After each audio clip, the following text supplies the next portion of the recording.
Hi, I'm Emily Taylor, the founder of Collage Quilter. Thanks for joining me on this lovely November afternoon in 2019.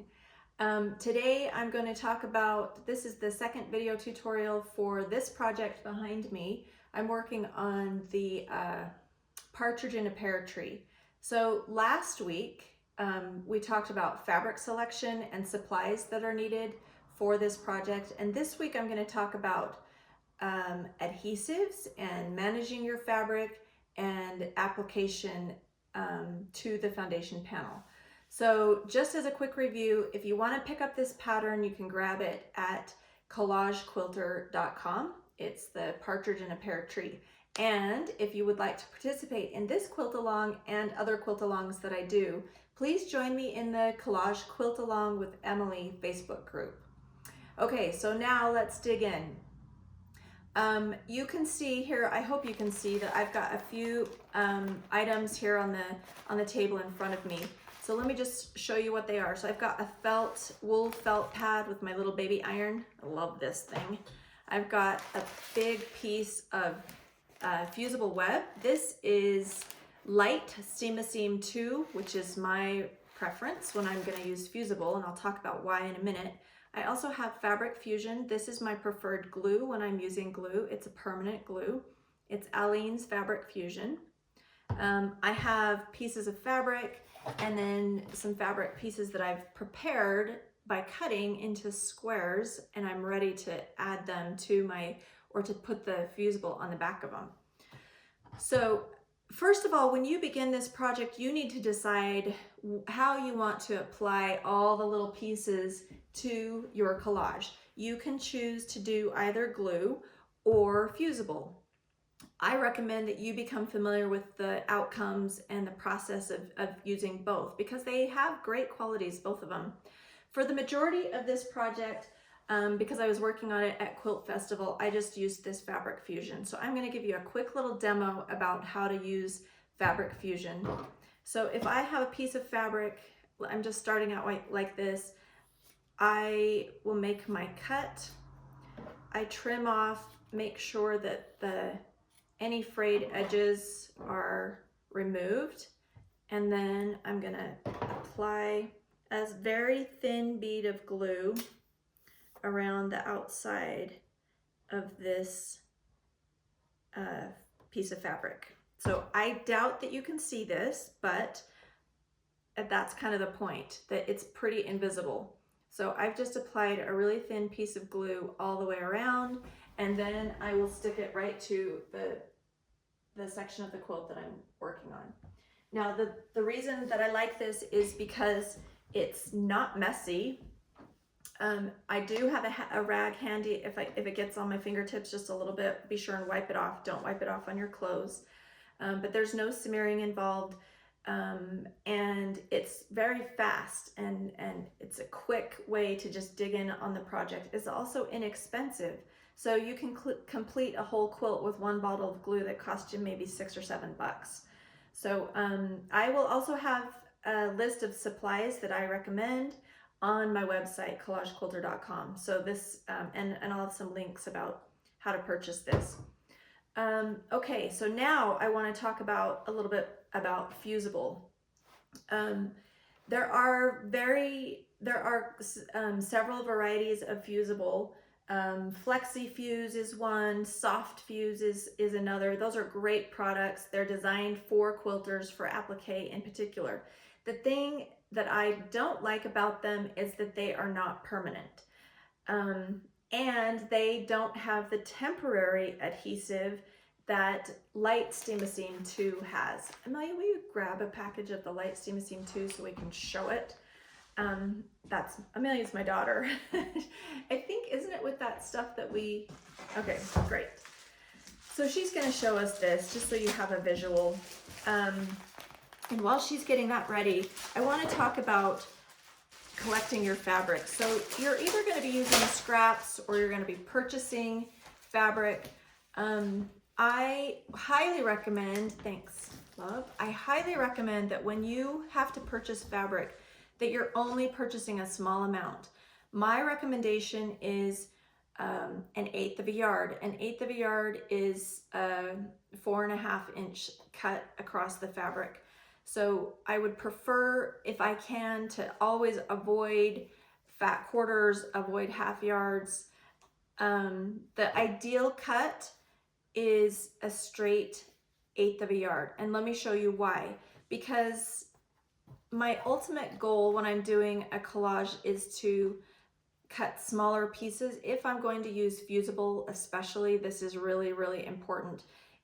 It's just a quick way to deal with your fusible. It's nice to cut them down into squares that are the same size. Now I'm using squares that are about 5 inches. You can use 8-inch squares, you can use 9-inch squares. It doesn't matter. I'm using a small square size today because I'm working on just a really small area of the quilt. So when I go and ask for an 1/8 of a yard, then I can take my rotary cutter on my mat and just do one slice right across this. Versus if I'm working with a fat quarter or a half yard, I have to unfold the whole thing and cut it into chunks. So it's going to require unfolding. It's going to require multiple cuts. So my recommendation, if when you're purchasing fabric, is to keep to a small 1/8 yard cut. So anyway, that's what I've done. I've cut my fabric. I've got it ready to prepare with the fusible, and I just want to show you how quick and easy this is now.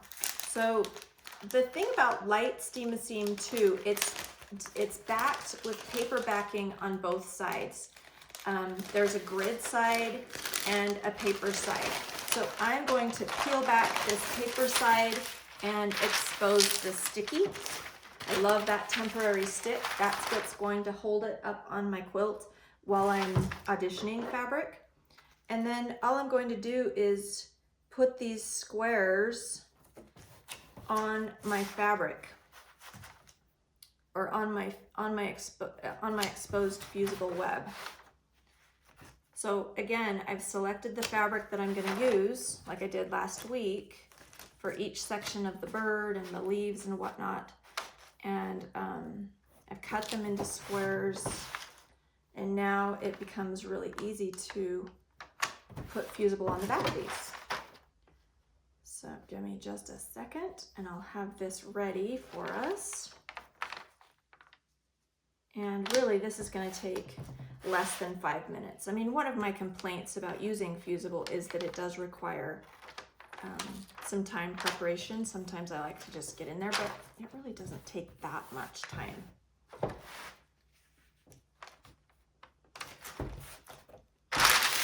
Peel the rest of this off. I keep that paper handy too, because any that I don't use, I want to be able to cover back up.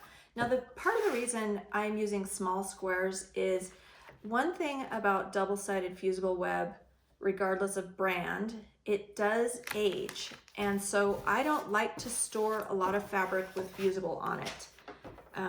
In fact, what I will do is when I have, so here's what I've got now. There's my fabric. Now I'm going to just cut it away. So I'm choosing, I've got fabric scissors that are my dedicated, they're not my high quality fabric scissors, they're my dedicated cut fusible with this stuff. So now I can just slice in between, because we've got easy grids to follow with the fabric.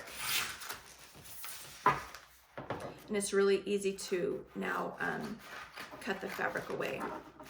So the end result is I have a bunch of squares of fabric that have been prepared.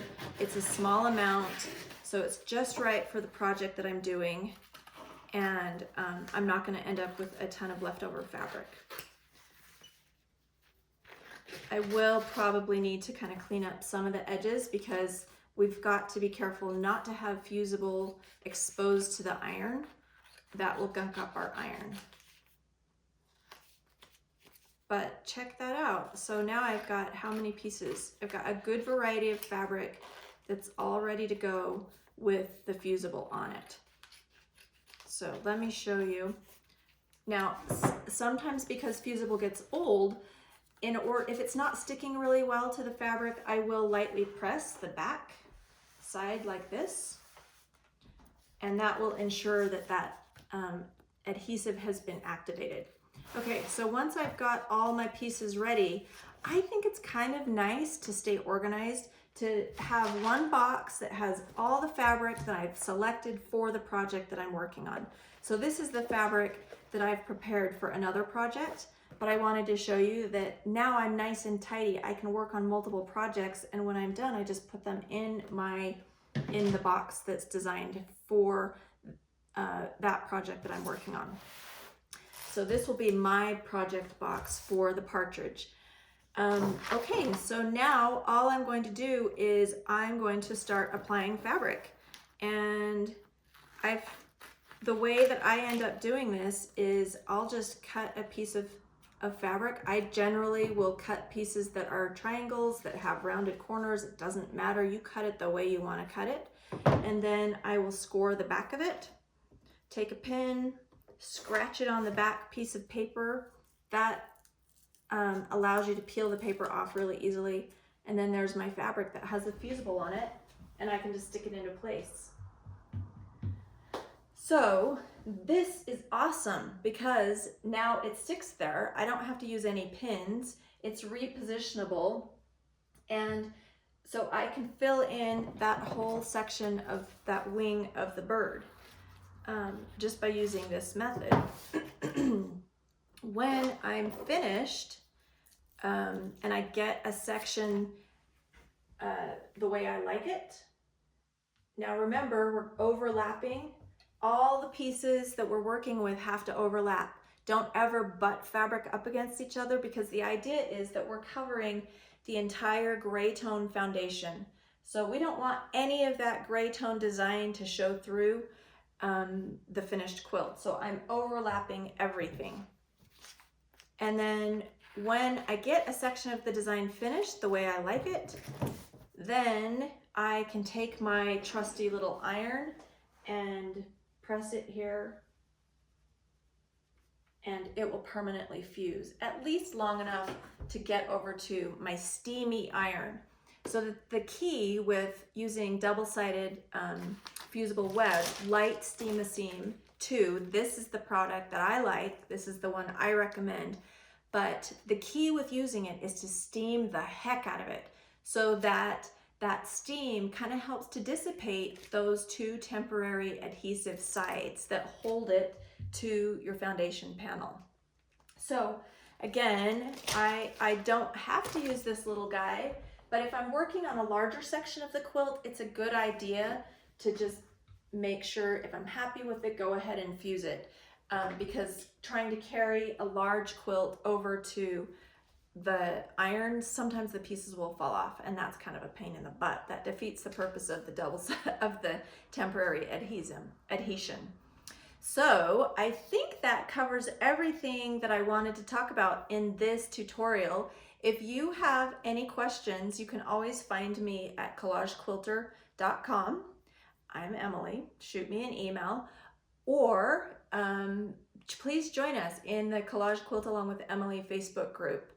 And little plug for a couple of fun things we have coming up. Number 1, my book is available.